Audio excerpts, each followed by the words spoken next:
Hello guys, welcome back to another video. ఈ రోజు topic వచ్చేసి అందరు thumbnail అయితే చూసే ఉంటారు. కాబట్టి ఈ రోజు మనం అప్డేట్ తర్వాత కొత్తగా వచ్చిన క్యారెక్టర్ పేరు కోడా క్యారెక్టర్. ఈ కోడా క్యారెక్టర్ ఎబిలిటీస్ ఏంటో ఈ రోజు మనం తెలుసుకుందాం. ఫస్ట్ అయితే మనం క్యారెక్టర్ యొక్క ఎబిలిటీస్ ఏంటో తెలుసుకుందాం. ఈ క్యారెక్టర్ పేరు వచ్చేసరికి కోడా క్యారెక్టర్. క్యారెక్టర్ స్కిల్ యూజ్ చేసిన తర్వాత క్యారెక్టర్ స్కిల్ నుంచి అయితే తప్పించుకోవడం చాలా కష్టం. చాలా మంది ప్లేయర్స్ ఈ క్యారెక్టర్ అయితే గేమ్ లో యూజ్ చేస్తలేరు. కాబట్టి ఈ క్యారెక్టర్ వచ్చేసరికి ఒక ఓవర్ పవర్ క్యారెక్టర్ ఈ కోడా క్యారెక్టర్. ఎందుకు అంటున్నానంటే ప్రీవియస్ గా మనకు చాలా క్యారెక్టర్స్ ఉన్నాయి, కానీ ఈ క్యారెక్టర్ వచ్చేసరికి ఒక స్పెషల్ ఎబిలిటీస్ అయితే కలిగి ఉంది. కాబట్టి ఈ క్యారెక్టర్ గురించి ఇంకా మనం డీటెయిల్ గా అయితే తెలుసుకుందాం. కోడా character active skill character like Chrono, Tatsuya, Wukong, ఇంకా మనకు ఓరియన్ క్యారెక్టర్. ఈ క్యారెక్టర్స్ దగ్గర మనకు స్కిల్ బటన్ అయితే మనకు షో అవుతుంది. కానీ కోడా క్యారెక్టర్ ఒక స్పెషల్ క్యారెక్టర్, ఇంకా పవర్ఫుల్ క్యారెక్టర్. ఇలా ఎందుకు అంటున్నానంటే ఒకటి కాదు, రెండు కాదు, మూడు కాదు, ఈ క్యారెక్టర్ దగ్గర 3 స్కిల్స్ ఉన్నాయి. ఈ 3 స్కిల్స్ ని మనం 3 టైమ్స్ డిఫరెంట్ టైమ్స్ లో మనం అయితే యూజ్ చేయవచ్చు ఈ క్యారెక్టర్ స్కిల్స్ ని. ఇంకా ఈ క్యారెక్టర్ స్కిల్ నుంచి ఎలా ఎస్కేప్ అవ్వాలో నేనైతే వీడియో ఎండింగ్ లో అయితే నేను చెప్తాను. కాబట్టి వీడియో లాస్ట్ వరకు అయితే చూడండి. ఇంకా కోడా క్యారెక్టర్ ఒక పవర్ఫుల్ క్యారెక్టర్. ఈ క్యారెక్టర్ కి ఇంకా మనం సీక్రెట్ ట్రిక్ ని కూడా తెలుసుకుందాం. ఈ క్యారెక్టర్ తో పాటు మనం ఒక బెస్ట్ క్యారెక్టర్ స్కిల్ కాంబినేషన్ ని కూడా మనం అయితే తెలుసుకుందాం. ఈ వీడియోని స్టార్ట్ చేసే ముందు అయితే వీడియోకి ఒక లైక్ వేసి ఛానల్ ని మాత్రం సబ్స్క్రైబ్ చేసుకోమా. ఇంకా లేట్ చేయను, కోడా క్యారెక్టర్ యొక్క ఫస్ట్ స్కిల్ ని మనం అయితే తెలుసుకుందాం. ఫస్ట్ స్కిల్ వచ్చేసి కోడా క్యారెక్టర్ యొక్క స్కిల్ ని మనం అయితే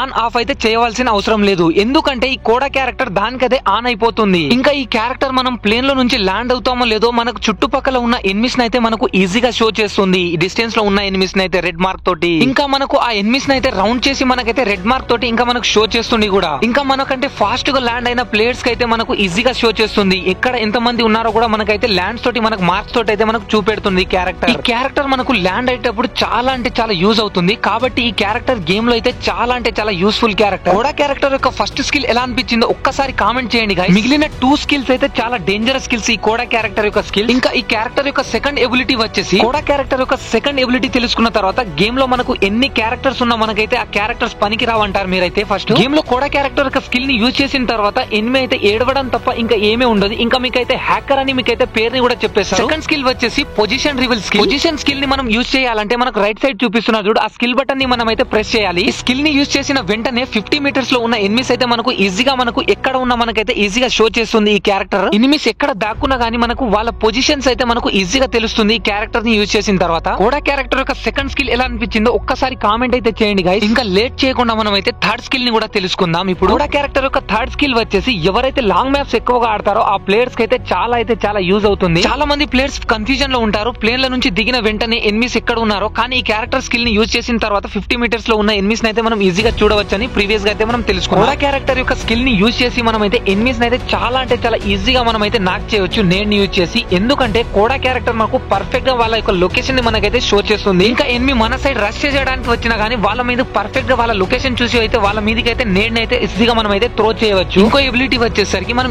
MA2 అని మనం ఇంకా స్నైపర్ యూజ్ చేసేటప్పుడు చాలా ఈజీగా అయితే ఎనిమిని అయితే మనం నాక్ చేయవచ్చు. మనం అయితే ఈ స్కిల్ యూజ్ చేసిన తర్వాత ఎనిమిస్ యొక్క లొకేషన్ అయితే మనం చాలా అంటే చాలా ఈజీగా మనకైతే షో అవుతుంది. కాబట్టి MA2 అని మనకు స్నైపర్ ప్లేస్ కి అయితే ఒక బెస్ట్ క్యారెక్టర్ అనుకోండి. ఈ కోడా క్యారెక్టర్ యొక్క లాస్ట్ ఎబిలిటీ ఏందో ఇప్పుడు చెప్తాను. ఈ క్యారెక్టర్ వచ్చేసి మనకైతే 10% మనకైతే మూవ్మెంట్ స్పీడ్ అయితే మనకు ఇంక్రీజ్ చేస్తుంది. గేమ్ లో క్యారెక్టర్ అయితే మనకు లొకేషన్ షో చేస్తుంది. ఇంకా మనకు ఎక్స్ట్రా మూవ్మెంట్ ఇచ్చేసరికి మనకైతే ఎనిమిని అయితే చాలా ఈజీగా మనం అయితే నాక్ చేయవచ్చు. ఒక్కసారి ఇమాజిన్ చేసుకోండి, మన దగ్గర షాట్ గన్ ఉంది, ఎనిమి యొక్క లొకేషన్ తెలిసిన తర్వాత మనం ఎలా గేమ్ లో ఎలా రష్ చేస్తాము. ఫ్రెండ్స్, ఈ క్యారెక్టర్ యొక్క 3 ఎబిలిటీస్ మీకు ఎలా అనిపించాయి ఒక్కసారి అయితే కామెంట్ చేయండి. ఇంకా కోడా క్యారెక్టర్ యొక్క బెస్ట్ క్యారెక్టర్ స్కిల్ కాంబినేషన్ అయితే చెప్తాను. కాబట్టి ఆ క్యారెక్టర్ స్కిల్ కాంబినేషన్ ఏందో ఇప్పుడైతే మనం చూసుకుందాం. కోడా క్యారెక్టర్ ఎవరైతే చాలా మంది నేట్స్ ని యూజ్ చేస్తారో ఆ ప్లేయర్స్ కి అయితే ఈ కోడా క్యారెక్టర్ చాలా బెస్ట్ క్యారెక్టర్. కాబట్టి ఈ క్యారెక్టర్ తో పాటు మీరైతే అల్వారో క్యారెక్టర్ ని యూజ్ చేయండి. అల్వారో క్యారెక్టర్ ఎబిలిటీస్ ఏంటో చాలా మందికి అయితే తెలిసి ఉంటుంది. ఇంకా తెలియకపోతే ఇప్పుడు చెప్తాను. మనం నేడ్ అయితే చాలా డిస్టెన్స్ లో త్రో చేయడానికి అయితే అల్వారో క్యారెక్టర్ యూజ్ అవుతుంది. ఈ అల్వారో క్యారెక్టర్ ని యూజ్ చేసిన తర్వాత ప్రతి ఒక్క ప్లేయర్ ఈ అల్వారో క్యారెక్టర్ తోటి అయితే ప్రతి ఒక్క మ్యాచ్ అయితే ఈజీగా మనం అయితే విన్ అయిపోవచ్చు. ఈ 2 క్యారెక్టర్స్ తో పాటు యూజ్ చేయవలసిన 3వ క్యారెక్టర్ వచ్చేసి ఈ క్యారెక్టర్ ని యూజ్ చేసిన తర్వాత ఎనిమిస్ యొక్క మూవ్మెంట్ వచ్చేసి చాలా అంటే చాలా డిక్రీజ్ అయిపోతుంది. ఈ character name Otho character. Otho character second ability వచ్చేసి ఎనిమిస్ యొక్క లొకేషన్ అయితే మనకు ఈజీగా షో చేస్తుంది. ఎందుకంటే ఎనిమిస్ యొక్క పైకి అయితే ట్యాగ్ అయితే షో చేస్తుంది ఈ క్యారెక్టర్. ఈ 2 ప్యాసివ్ స్కిల్స్ తో మనం యూజ్ చేయాల్సిన 3వ ప్యాసివ్ క్యారెక్టర్ వచ్చేసి మోకో క్యారెక్టర్. ఈ క్యారెక్టర్ స్కిల్ కాంబినేషన్ మీకు ఎలా అనిపించిందో ఒక్కసారి అయితే కామెంట్ చేయండి. కోడా క్యారెక్టర్ వచ్చేసి ఒక సపోర్టర్ క్యారెక్టర్ స్కిల్ కాంబినేషన్. ఇది నేను చెప్పిన ఈ క్యారెక్టర్ స్కిల్ కాంబినేషన్ యూజ్ చేయండి, మీ టీమ్మేట్స్ కి అయితే చాలా అంటే చాలా యూజ్ అవుతుంది. Supporting character. వీడియో స్టార్టింగ్ లో కోడా క్యారెక్టర్ నుంచి మనం ఎలా ఎస్కేప్ అవ్వాలో నేనైతే చెప్తాను. కాబట్టి ఇప్పుడైతే వినండి. కోడా క్యారెక్టర్ నుంచి మనం సేఫ్ గా ఉండాలంటే మన పొజిషన్ వచ్చేసి క్లోన్ లేదా క్రౌన్స్ మీద అయితే ఉండాలి. ఈ 2 పొజిషన్ లో ఉండడం వల్ల మనకైతే కోడా క్యారెక్టర్ మనకైతే స్కాన్ చేయలేదు. కాబట్టి కోడా క్యారెక్టర్ నుంచి మనం ఎస్కేప్ అవడానికి 2 థింగ్స్ అయితే అయితే చాలు. ఇంకా ఏం లేదు ఫ్రెండ్స్, వీడియోకి ఒక లైక్ వేసి ఛానల్ ని మాత్రం సబ్స్క్రైబ్ చేసుకోండి ఫ్రెండ్స్.